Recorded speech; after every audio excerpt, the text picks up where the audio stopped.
Coming into the show in three, two, one. Welcome, ladies and gentlemen, to this week's episode of Ready for You Professional Wrestling.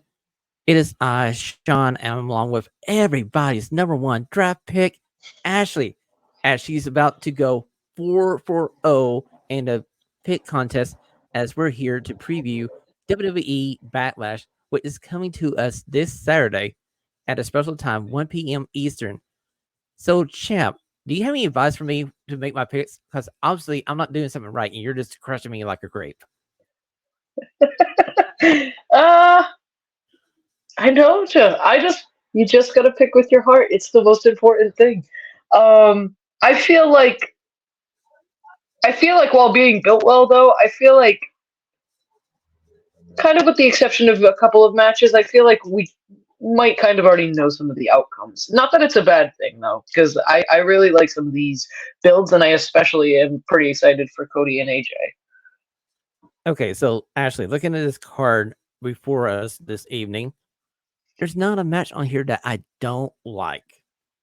The only match where I'm kind of so on is probably A Town Down Under versus the Street Profits. But still, the four guys should have a great match. There's not a bad match paper-wise on this card. No, no. Like I said, they've done a pretty good job building with all of them. So even if you kind of maybe already can figure out like maybe who you think is going to win, I still think they've done a great job with this. And like I said, Cody and AJ should be really good. And I'm definitely looking forward to the women's tag team title match. Yes, me as well. And I do believe we may pick the same people here. We'll just have to wait and see. So let's go ahead and do it. Champion, you have the advantage. What match do you want to pick first? Let's start with the ladies tag match then. Okay, we are talking about the WWE Women's Championship match between the Kabuki Warriors versus Bianca Belair and Jade Cargill. Champion, where are we going? Who are you picking? Well, I think of all the matches on this card, I think this one maybe has the potential to be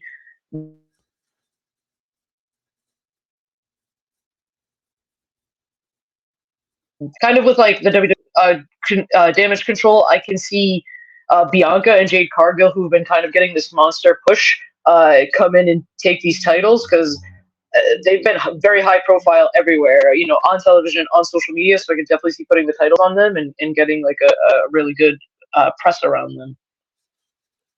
I do believe you're right here, Ashlee. Now, we got to keep in mind there's another pay-per-view later in May 28th, if I remember right. It's the Sally Show at the end of this month. So some of these titles may not change hands here in France at Backlash. They may wait to the next pay-per-view at the end of the month. But, champion, I'm going with you. I am picking Bianca Belair and Jade Cargill to be your new WWE Women's Tag Team Champions. This for the simple fact that Jade Cargill, take back. This for the simple fact that Bianca Belair is from Knoxville, and if I didn't pick her, I probably wouldn't be able to live here. Yeah, no, I mean, like I said, they've been pushing super hard with this kind of like putting them together as a tag team, and they've looked great. And I could definitely see doing this and kind of maybe hopefully jump-starting like into a nice feud. Very true. I do believe this is the start of the feud. And yes, you can switch the titles over to the baby faces here and have the heels chase them. Now, it's going to be a little harder for them to chase them because the champions of Kabuki Warriors just got drafted to Raw this past Monday night. And Jade Cargill and Bianca Belair are on SmackDown. But I feel like with the women's tag team titles, they may jump between two brands because you don't have another set for Raw and SmackDown separately. Yeah, definitely. I could see that making the most sense anyway. I really don't feel like there's a deep enough roster yet on the main card for another set of women's tag team titles. Honestly, if you're going to do another Definitely. women's title belt, it should be the women's intercontinental title, and that should be the next belt they debut for the ladies to go after. genuinely, it might be like the best idea as like another women's singles title, considering they do have a lot of women's singles wrestler, but they seem a little hesitant to keep the tag teams together. I mean, it's just been like a year ago when they unified the NXT Women's Championships into the WWE Women's Championships. This for the simple fact they didn't have enough established tag teams to run two separate divisions.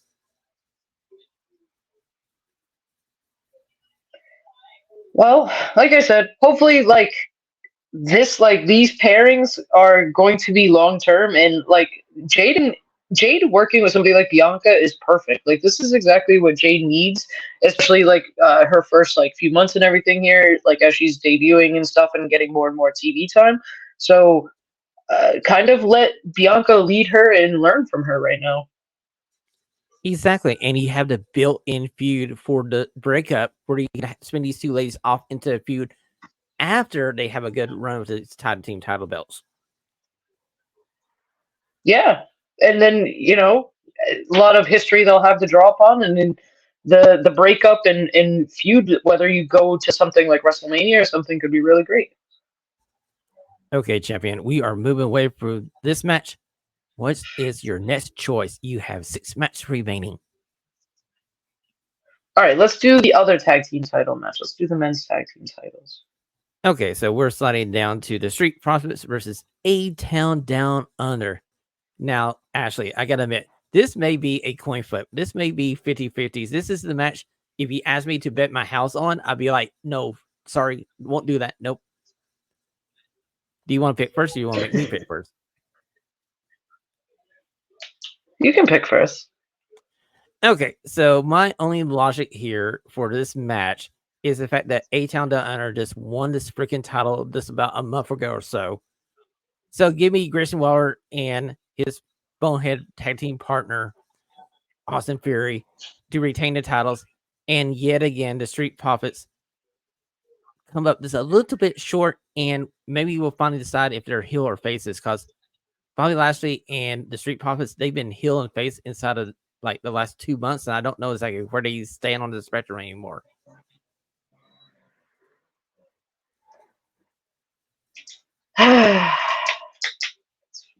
Kind of where I see it going as well, but I would love to see the Street Profits get the tag team titles.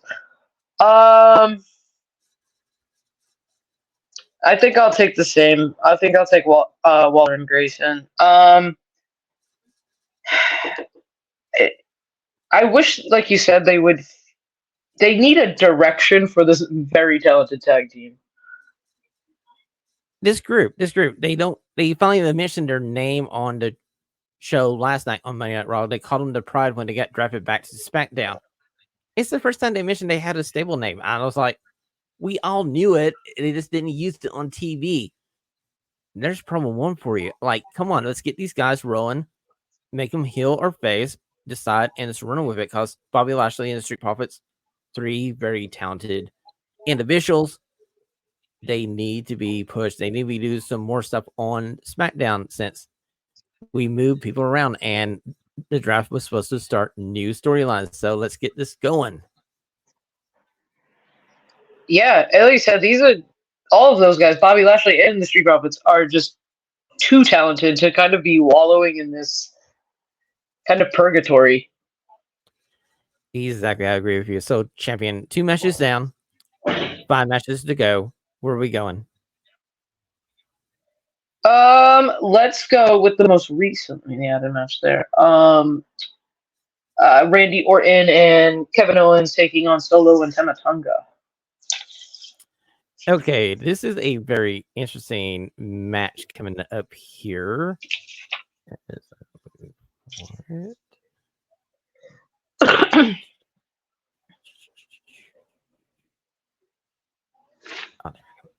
Okay, Ashlee. So the Bloodline, Solo Sikoa and Tama Tonga versus Randy Orton and Kevin Owens. Yet again, probably wise money would be, I'm going to go ahead and make my pick here. I'm going with the Bloodline. We are just starting the new chapter in the story that is the Bloodline, as Solo Sikoa is slowly taking over the Bloodline and bringing his own people into this organization. And I got a feeling that Paul Heyman is not long for this organization underneath the leadership of one Solo Sikoa.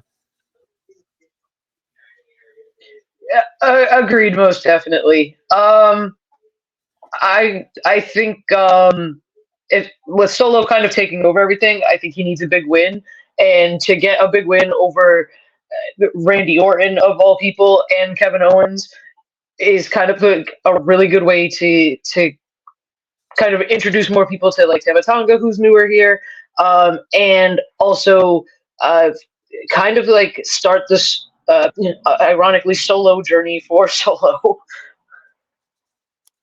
Very true. And this is another match where I feel like you can revisit this later this month in May when we go to Saudi Arabia and these guys have a return match. And I feel like this is what's so interesting about having Backlash and that Saudi Arabia show within inside of the same 4 weeks.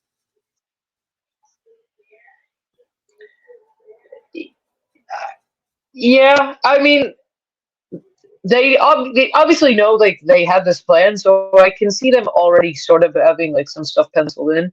But I agree with the pick, and I, I'm kind of I'm kind of very interested to see where all of this goes with all these like fractured bloodline storylines. Well, I feel like they're going to do a better job in the WWE to tell this splintering of the bloodline than New Japan Pro Wrestling did the breakup of the Bullet Club into every freaking faction of the Bullet Club.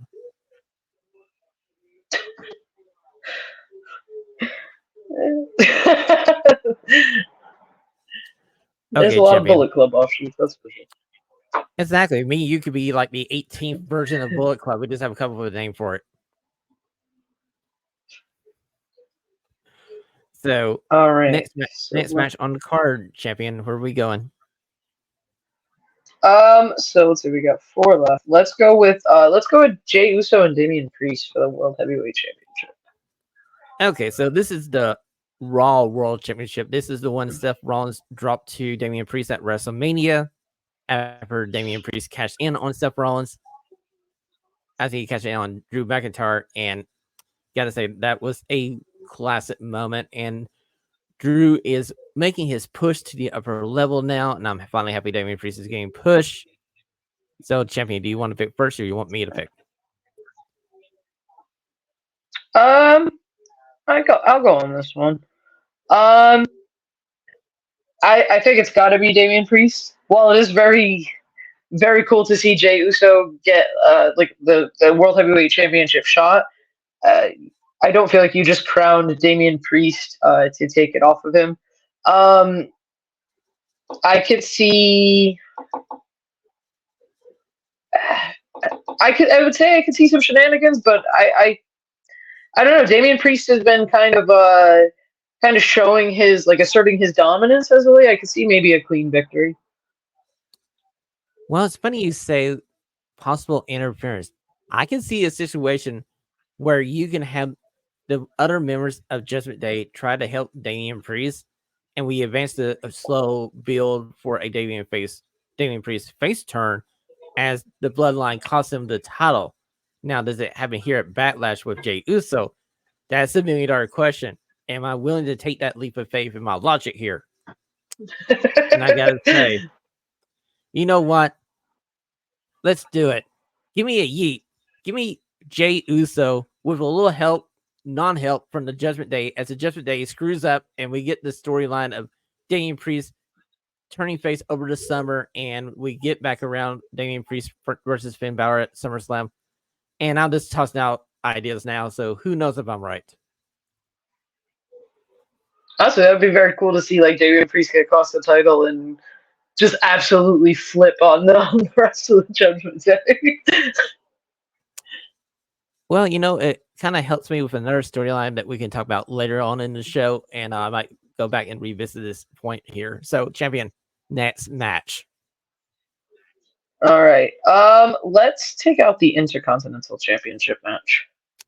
Okay, this match is a rematch in a way from the one we saw on Monday Night Raw, where we saw Bronson Reed versus Sami Zayn, a fine match until Chad Gable decided to interfere, and he paid the price because Bronson Reed gave him a tsunami, so we probably won't see him at Backlash. So we get Bronson Reed versus Sami Zayn. Are you going to take the big Australian to win this match, or are you going with the Canadian Owens Sami Zayn? I'm going with Sammy. I think kind of getting that big emotional win. I think you gotta have him hang on to it. I mean, you could have the big monster come in and kind of destroy him, though. But I feel like Sammy's been kind of on a roll.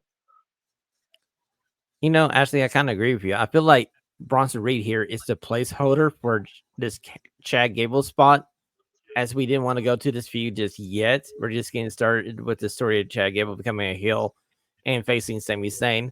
Probably going to be our IC title feud for the summer. So, unfortunately for the big Australian, I'm picking Sami Zayn to retain this title.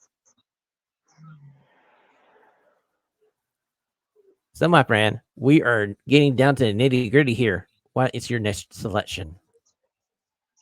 All right. So let's do the women's championship match. Okay, we're going to the women's three-way match. It's for the SmackDown Women's title, as we have Bayley versus Tiffany Stratton versus Naomi. Ashlee, do you want to pick first? Or do you want me to pick first? Good, you can pick first. Okay, I got a mind and a heart pick here, and I'm trying to figure out which way I want to go, because my heart says Tiffany Stratton should get this title because it's Tiffany time. I feel like I know we just gave this title to Bayley back at WrestleMania. She had her great moment, and it's only like, say, a month and a half later, and she hasn't had a official total title defense yet. That might be my one only hang up in wanting to pick Tiffany Stratton here, but we got Naomi to take the pin here, so I'm going to take Bayley to retain here, and she pins Naomi, and we save this Tiffany Stratton Bayley feud for later on in the summer, and by SummerSlam, maybe Tiffany Stratton is your women's champion on SmackDown. But right now, Bayley for the win. Honestly, very much agreed. I agree too that if anybody else were to win, I think it would be Tiffany with with how far she's come and what she's been doing, throughout the past few months. I do think Bayley hangs on for right now, but like you said, I think very quickly we're going to segue into Bayley versus Tiffany in a singles feud for the title. I agree with you, but the one fear I have about this match is a certain person got drafted to SmackDown, and I got a feeling that Nia Jax may walk into this match at Backlash and yet again ruin this match like she did like last week on SmackDown.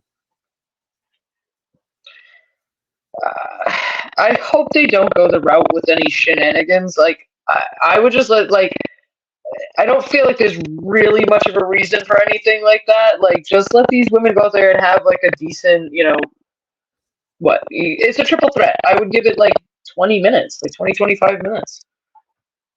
Well, you got 7 matches on the card, so I feel like there's plenty of time to give these matches enough time to breathe and everybody get their stuff in. So we are getting close to the finish of this preview here on Radio Free Professional Wrestling, my friend. What is your next match to pick? All right, so it's the last one, right? I do believe we're down to the nitty gritty, and we're down to the WWE Universal Championship as Cody Rhodes is going to face off against AJ Styles, 2 Georgia boys battling out in France. Speaking of Bullet Club. Hey, 2 former members of Bullet Club.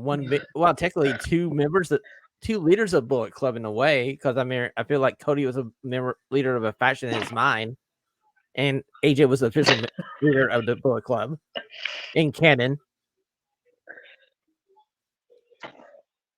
And like this one, this one I think could be like kind of like a candidate for I think. But I don't want any shenanigans in this one because I think this one, just as is, could kind of be up there for maybe match of the.